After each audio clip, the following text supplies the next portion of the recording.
Electronic navigation equipment. These are the instruments that us nautical navigators are going to use to have a safe navigation. We have the gyro compass that help us to find the right direction. We have the radar that help us displaying information such as distances from any ship from land, floating objects, other vessels, and obstacles to avoid any kind of collision. We have the magnetic compass that help us to get a planned course of the voyage. We have the autopilot that is considered one of the most effective bridge navigational equipment, assisting us, human operators, to control the ship by keeping the steering gear auto. ARPA, Automatic Radar Plotting A. This is the system of the radar that is going to help us plotting the distance and the speed of any kind of object identified on the radar display. Electronic chart display information system, just as it says, is going to help us displaying any kind of electronic charts in the bridge. Echo sounder is going to help us measuring the depth of the water below of the ship's bottom using sound wave. Now we have the AIS, also called the Automatic Identification System, that is going to help us pinpoint all the location and navigation statistics of any kind of ships, all the information that uses. And the GPS, the Global Positioning System, that is going to help us displaying all of our positioning information in the earth. Data log and indicators equipment.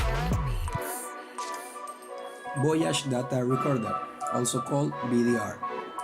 This is a device that is going to record all the information data and sounds that are in the bridge during all kinds of passages. Now we have the rudder angle indicator. Just as it says, it shows us the rudder angle. The rate of turn indicator that shows us how fast the ship is turning at a steady rate. Sound reception system.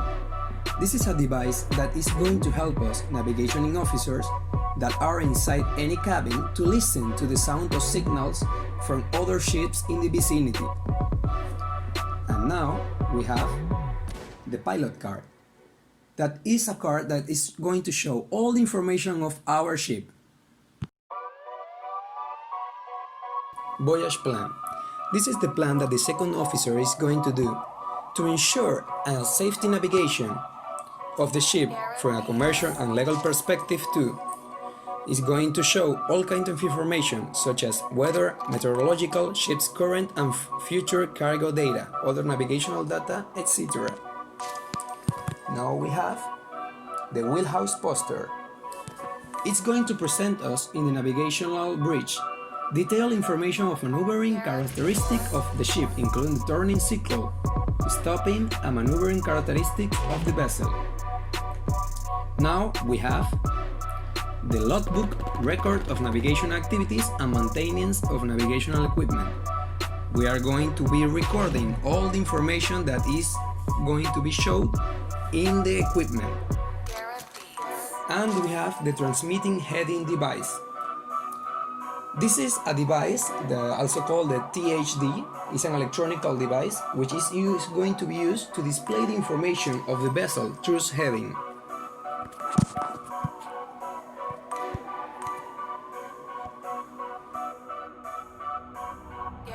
Sound signals and equipment. Navigational lights and black shapes. These are the graphical information that we are going to use to show any kind of ships in reduced visibility, our current situation and our current right direction. Ship whistles. This is the whistle that we have of the ship that can be used in reduced visibility situations. Forecastle bell. This is a bell that is going to be in the forecastle of the ship that is going to be used such as the ship whistles in reduced visibility conditions. Emergency lamp. The emergency lamp is going to be used in any kind of situation that we need to use Morse code. Ship flags. The ship flags are going to display our current situation in the day.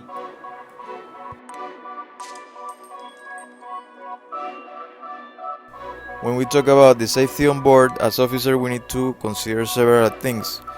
That traveling on a ship can be fun, but it is also equally dangerous. Marine accidents happen frequently and can be avoided if proper safety procedures are followed. To minimize the hazards and injuries while traveling on water, proper precautions must be taken. Apart from the safety regulations made by mandatory for each ship by IMO and the safety equipment carried by personal protection on each ship, there are some safety measures that need to be taken by seafarers to ensure personal safety on the ship. One of the principal things to take care in the ship is the personnel. The personal safety primarily includes the various ways and means which sailors can adopt to stay safe on an individual level, such as careful movement around the ship, steady handling, or heavy cargo. In addition, appropriate use of the equipment is also part of the personal safety on ships. As an advice, we can say that you should be aware of these hazards and avoid dangerous situations. Second, that you should not enter any area of a vessel that is not open to general public without a specific permission. And third, if you recognize a danger or hazard unavoidable, you should not proceed without adequate training guidance and where necessary the appropriate permission from the master or owner of the vessel. When we talk about the safety on board, we need to know that the third officer is the responsible for the maintenance of the ship's safety equipment, including the firefighting system and the life-saving equipment, under the guidance of the chief officer. He keeps the 8 to 12 watch in the morning and evening navigational watch at sea. In port, he keeps the cargo watch alternating with the second officer to ensure a smooth cargo operation. The third officer also have to maintain muster lists, life-saving and firefighting manuals up to date, correctly disposed. The navigation, the third officer shall be responsible for the maintenance of stowage and labeling of all flags, correction of list lights and radio signals. In case of any danger or any hazard on board, the third officer must know how to react and analyze quickly what he must do. After a collision or grounding, the mate must be able to take initial action, perform damage assessment and control, and understand the procedure for rescuing person from the sea, assisting the ship in distress and responding to any emergency which may arise in port. Hazards on board. We all know that on board of a ship we have a lot of hazards. Working alone, there is a danger that when working alone you might become trapped or injured and be to call for assistance. If you're an officer, you should try to avoid working alone, but if you have to maintain a good communication with someone responsible for checking on your safety and always notify someone else of your intentions and location before you start. And of course, remember to check your radio before leaving the office. Second, we should consider the lighting. It is responsibility of the vessel master to provide adequate lighting, but this is not always possible. Third, slip and falls. The deck of the vessel might be wet or coated with oil or fish residues, which add to the risk of slipping. You should be responsible with yourself and wear appropriate anti-static non-slip shoes, boots, and pay particular attention in the vicinity of the deck machinery, where lubricants may be spilled or leaking cargo is identified. And the last one, the machinery. A variety of machinery may be in use when the vessel is berthed, including ventilation equipment, generators, winches, and on any other cargo moving machinery including forklift trucks or cranes. In the case of the machinery, you have to keep well away from moving machinery and wear high visibility clothing and safety helmet. Remember, the operator may have limited view, particularly in the hold. You must observe any obstructions from the officer crew. Remember, in tidal basins, the ship mooring lines may require frequent adjustment using winches, and you should keep well away from these operations. regard to the general safety, there are 4 areas that we should consider to avoid any kind of accidents. The mental health. Shipping has long been considered among the most dangerous industries for workers, both on board and those working alongside the ship on shore, such as dock workers and port service personnel. In recent years, the influence of the International Safety Management (ISM) code appears to have improved the culture around the safety on board to the point where the number of lives lost at sea, according to the IMO statistics, continues to show a downward trend. Fatigue, as well as mental health being a problem, so too is the fatigue. Fatigue has probably been on the radar for longer than the mental health as an issue to be tackled, but most would say that too little has been done. The causes of the fatigue can be many: long hours, odd shifts, small crew members, increases bureaucratic workloads. In addition, ease of communications can mean that some seafarers spend more time on smartphones and computers than they do resting. Although intended, medical facilities and specialist skills are also likely to be needed when an emergency occurs. Provisions of medical facilities on board at an appropriate level will be set by flag states for any above those required under IMO. We must know that most cargo ships have small space set aside for medical treatment, and some may have quite well-equipped sick rooms. Passenger vessels and offshore ships that have large numbers of personnel and guests on board will likely have to have dedicated hospital facility, and most flag states stipulate the above certain number of persons on board. A qualified medical practitioner must be employed. When we talk about the cargo hazards and safety factors, the potential for cargoes to create hazardous situations for the ship, either because of inherent properties or because of a deliberate act by shippers to circumvent rules, is something that has long been recognized. Understanding that certain cargoes have characteristics that can endanger lives or purpose a threat to the ship is something that is both taught and learned. Through experience of the threat needs to not mean having been exposed to them directly, but having worked with people who have explained it, what precautions they are taking and why.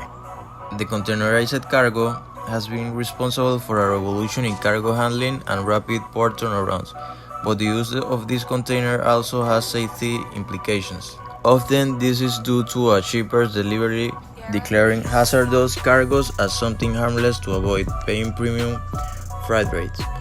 In such cases, this may mean containers are stowed in inappropriate slots on board. There appears to be an increasing number of cases of hazardous cargoes catching fire or exploding and resulting in the loss of ships and lives. Here we find all the safety equipment that we must use on board the vessel. We have the eye protection, hand protection, the safety helmet, ear protection, the worker card, and the reflective vest. These are the international regulations about the safety that officer must know. That is the SOLAS International Convention for Safety of Life at Sea, the ISPS code, that is the International Ship Port Facility Security Code, and the ISM code, the International Safety Management Code. Hi everyone, today my group and I will have the pleasure to do a presentation about duties and responsibilities of the crew on board. Navigation. Navigation is a field of study that focuses on the process of monitoring and controlling the movement of a craft or vehicle from one place to another. In this case, it's going to be a ship. As we can see in the picture, there are 2 people and they are controlling and monitoring the ship from the bridge. Marine navigation. All forms of navigation have 4 steps. The first one is that you need to locate your position. The second one is that you need to determine a course. The third one, it's going to be that you need to monitor your course, and the last one is repeat all over again. Most common navigation methods. First, we have dead reckoning. Dead reckoning is the process of calculating one's current position by using a previously determined position, or fix by using estimations of speed and course over elapsed time. Second, we have pilotage navigation. This simply means fixing your position with a very high frequency and is used in harbors and restricted areas. Okay, third, we have celestial navigation. It's one of the most oldest navigation methods where the navigator uses celestial bodies to determine his location. For example, it could be a star, it could be the sun or the moon, or even a planet. Fourth, we have coastal navigation. That is where the navigator uses the shape of landmarks along the coast and the direction of the coastline. Fifth, we have radio navigation that uses radio wave to measure the direction to a radio source. For this work, you need radio towers all over the place. GPS is winning the battle for sure. Sixth, we have radar navigation. It's mostly used to avoid collisions when you're close to land or other ships. It is very helpful to plan maneuvers in case you have to maneuver. For example, if you don't know whether you're going to have a collision or not. Last but not least, we have satellite navigation. And this one is the most used form of navigation nowadays. This uses multiple satellites to pinpoint your location. Okay, here I have some pictures of what I was talking before. The first one is dead reckoning. The second one is pilotage. The third one is celestial. The fifth is coastal. This one is radio navigations. This one is radar. And the last one is satellite navigation. Communications. Communications can be whether internals or externals. Internal communications.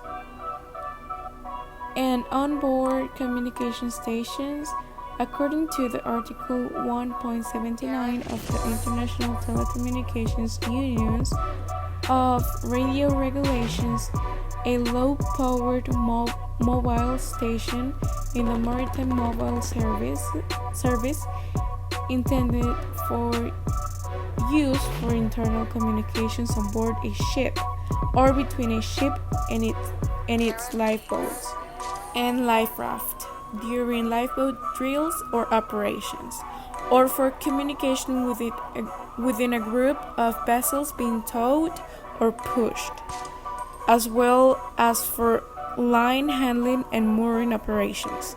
Each station shall be classified by the service in which it operates permanently or temporarily. As you can see in the picture, both images, they are VHF. For external communications, I can mention three: the Inmarsat, APIRB, and GMDSS. Okay, Inmarsat is a British satellite communications company offering global mobile services. It provides telephone and data services to users worldwide via portable or mobile terminals, which communicate with ground stations through 13 telecommunications satellites. APIRB, or Emergency Position Indicating Radio Beacon, is a type of emergency locator beacon, a portable battery-powered radio transmitter used in emergencies to locate airplanes, vessels, and persons in distress. and in need for immediate rescue. Last, we have GMDSS, or Global Maritime Distress and Safety System. It is an internationally agreed upon set of safety procedures, type of equipment, and communication protocols used to increase the safety and make it easier to rescue distressed ships, boats, and aircraft. It consists in several systems, some of which are new, but many of which have been in operation for many years. The system is intended to perform the following functions: alerting, search and rescue, coordination, locating, and maritime safety information broadcast, as well as general communications and bridge-to-bridge communication. Okay, here we have images of the Inmarsat, the EPIRB, and the GMDSS. Onboard. What are emergency? Emergency onboard accidents that occur due to natural, induced, or eventual situations. Emergency can be transmitted from the both visual and auditory alerts. Types of emergency of ship. These are the different types of emergency alarms or signals on board ships that installed to give audio-visual warnings. The general alarm is a ship sounded to make aware to the crew on board that emergency has occurred, such as fires, collision, grounding, other scenarios which can lead to the abandoning ship. Also, emergency on the ship recognized to 7 short ringing of the bell following by long rings, or using the ship horn signal 5 short blasts followed by 1 long blast. Fire alarm on the ship. Whenever there is a fire detected on the vessel by the crew, he and she should raise the alarm on the signal on board. Should by pressing the nearest fire switch on the loudly and constantly shouting fire, fire, fire. This is an example. The fire alarm signal on board should sounded on the continuous ringing of the ship electrical bell on continuous sounding in the ship horn. Overboard emergency. The MOB alarm sound the signal comprised of the vessel internal alarm bell at 3 long rings to notify the crew on board, along with 3 long blasts on the ship whistled the in front of the other ships in the near vicinity. Navigation alarm. The navigation bridge of the most navigation equipment and navigation lights are fitted with faulty alarm. Action to be taken by the crew on the navigation alarm sounded. Check with equipment the alarm in accordance to try to locate the fault to which the alarm coming. Rectify the fault or switch the standby equipment if needed. Machinery space alarm. The engine room of the ship is fitted the different machinery, which is continually monitored for the operation using control and monitoring system. Action to taken by the crew off to the engine room alarm is sounded. Check with machinery system the alarm in concern to try to locate the fault to the which the alarm is coming. Rectify the fault to which the standby machinery is needed. Machinery spray. CO2 emergency. The emergency spray is fitted with the CO2 fixes fire extinction system. The audible visual alarm from the CO2 fixes fire extinction system is entirely different from machinery space alarm and another shift alarm signals for the AC organizations. Cargo space CO2 alarms. Action to taken by the crew once the navigation alarm is sounded, taking a head count of the crew, ensure the cargo hold is unsealed and there no crew inside, ensure the ventilation system the cargo hold unshut. Ship security alarm system. The chief security alarm system, another SAS, is the silent alarm system sounded in the pre-hit attack emergency when the SAS is activated. No alarm is sounded on board ship, not is alert of the other vessels is a vicinity. Carry your life jacket, immersion suit to the designated monster station. Carry any additional items, blanket, radiation, water. It stay under on the duty if the monster leave. Avoid taking longer route and routes going from the inside on the communications on the monster station. Wait for the master orders abandoning ship. Abandoning ship emergency. When the emergency on board ship goes off the hands and ship on the logger safety to the crew on board ship. The signal for abandon ship is give virtually the master of the station in charge on the crew on the ships and personal authorizations PA system. Action to be taken by the crew once abandoning ship is the accounting unsounded. Good morning, teacher and classmates. Today I'm going to talk about the watchkeeping. In a ship, personnel keep watching various locations across the ship, such as the bridge and engine room. Typical bridge watchkeepers include a lookout and a deck officer who is responsible for the safe navigation of the ship, whereas in the engine room, an engine officer ensures that running machinery continues to operate within tolerances. The watches are divided into work periods to ensure that the roles are always occupied at all times. This is the normal watchkeeping schedule, and it is divided into two sections, the bridge watchkeeping and the engine room watchkeeping. The officer on watch is the master representative and is primarily responsible at all times for the safe navigation of the ship and for complying with the call regs. He is in charge of the bridge and therefore in charge of the bridge team for that watch until properly relieved. Also, he should ensure that bridge watch meaning levels are at all times safe for the prevailing circumstances and conditions.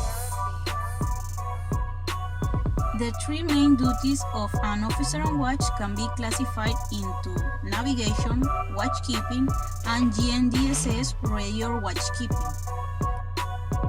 The bridge watchkeeping.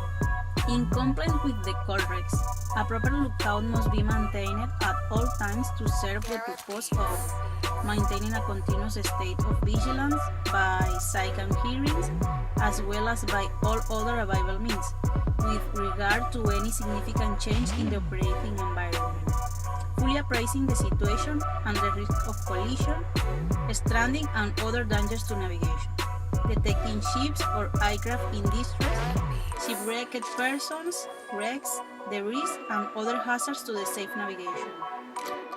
The engine room watchkeeping. Watchkeeping is an integral part of the marine engineer's duties on board ship.